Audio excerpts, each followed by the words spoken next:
গণিত পাঠশালায় তোমাদের সকলকে স্বাগত। আজকে বিষমবাহু ত্রিভুজ ও সমবাহু ত্রিভুজ সম্বন্ধে জানবো।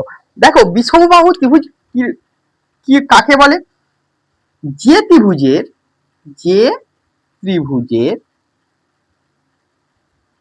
তিনটি বাহুর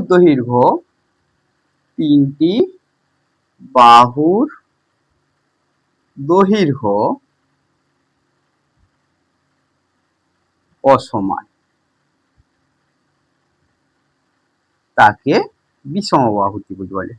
তাকে বিষমবাহু ত্রিভুজ বলে। তার ছবিটা কিরকম হবে?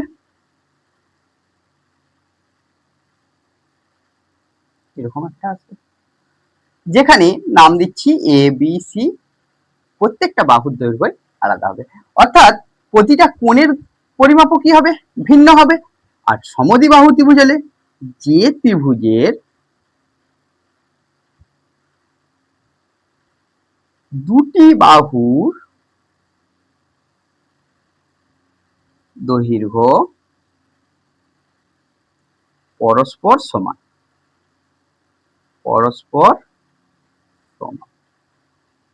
তাকে আমরা কি বলবো? সমদ্বিবাহু ত্রিভুজ। তোমরা দেখো ছবিটা কিরকম আছে।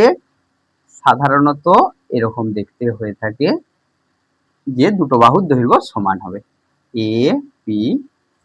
দেখো এই বাহুটা আর সঙ্গে এ বি বাহুর সঙ্গে এসি সমান, তাহলে এই কোণের সাথে এই কোণটা সমান হবে।